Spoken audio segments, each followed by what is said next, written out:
عادل الملقب بفؤاد أخي. أبى أحكي لكم قصته باختصار وسبب وفاة هذا الرجال. يا جماعة الخير، هذا إنسان كان عايش على البساطة، عنده موتور يروح في مدينة القاعدة دي السفال. أنا شفته كذا مرة شخصيا، نزلت وسلمت عليه. الرجال عايش على البساطة، أكبر همه كان امبثري للموتور. تمام. وكان يصور له من داخل الدشمة: يا فؤاد أخي يا فؤاد أخي.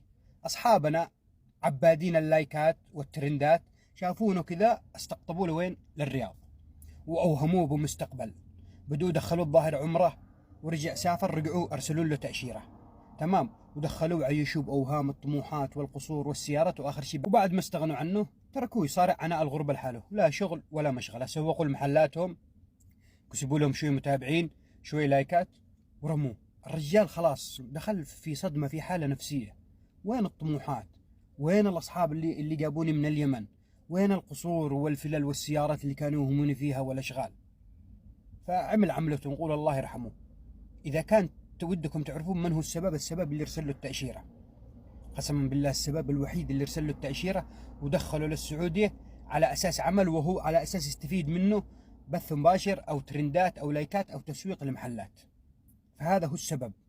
ويطلع لك الحين كم من واحد ما يسوى التالي من الغنم، ترند ومقاطع على راسه: والله أنا كنت أتواصل معاه أقول له تعال اشتغل وما رضى، والله إني ساعدته، والله إني تركت، والله إنه كان طيب. ما عاد ينفع. مهما ضاقت بك الحياة، متعطل عن العمل، نايم في العزبة لك أسبوع، أسبوعين، سنة، سنتين، حتى 20 سنة، لا تفكر بذي الأشياء. في نار جهنم، وين بتروح من الله سبحانه وتعالى؟ أنت مفكر أنك راح تخلص من عذاب الدنيا، يعني من مشاكل الدنيا ومن ضغوطات الدنيا؟ فكر في الأشياء اللي بعد الموت. وشي هذا اللي في الدنيا ما هو مثقال ذرة من اللي راح تشوفه بعد الموت. لذلك انتبه، تفكر في هذه الأشياء. إن والله ما جازت لك السعودية وشفت نفسك إنك خلاص مقفلة من كل الاتجاه، يا أخي روح بلادك. عاد العربيات رخاص باليمن، 10,000 وسلة برتقال ولا سلة بطاط ولا أي شيء، وروحك اشتغلك يا أخي. أنت الحين ترحل وتوقع لك أسرة بأكملها وراك. ولذلك أنا أوجه هذه نصيحة لأصحابنا المشاهير في الرياض: لا كافي، لا عاد تستقطبون.